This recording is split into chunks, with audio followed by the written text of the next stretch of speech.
The Office has become one of the greatest staples in comedy over the last 14 years. After binging the whole series on Netflix, I'm officially hooked.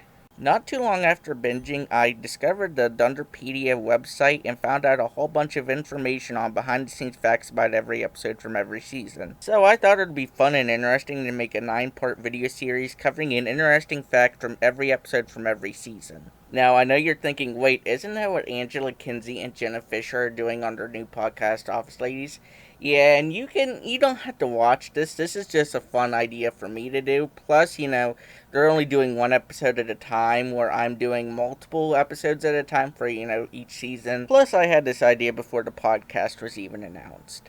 I'm also going to try to be ahead of the podcast. While we're on the subject, go subscribe to Office Ladies. It's a great podcast. So with that all out of the way, today we're looking at Season 1.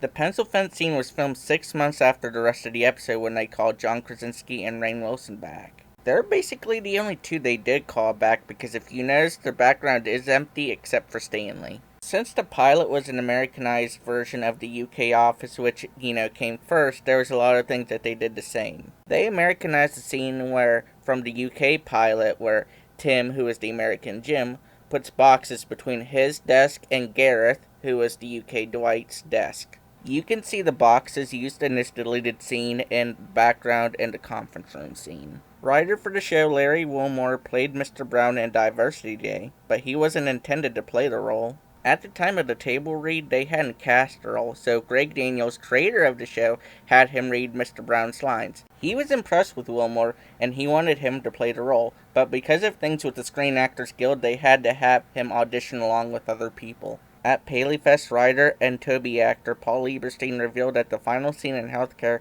was scripted as the longest pause in television history. The scene went on for 2.5 minutes, and Steve Carell broke into a sweat from the awkwardness. There were over a dozen takes of Steve Carell eating ice cream in the Alliance at 7:30 in the morning that he got sick.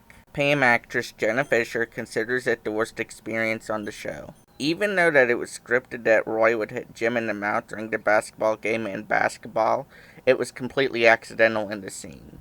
On the Season 1 DVD commentary for this episode, Jim actor John Krasinski revealed that the hit actually made him bleed. He also revealed that Roy actor David Denman felt terrible about it.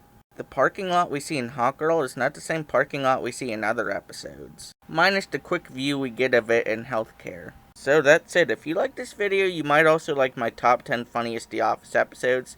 And don't worry, I am planning on doing the other seasons in this particular fashion, so keep an eye out for them.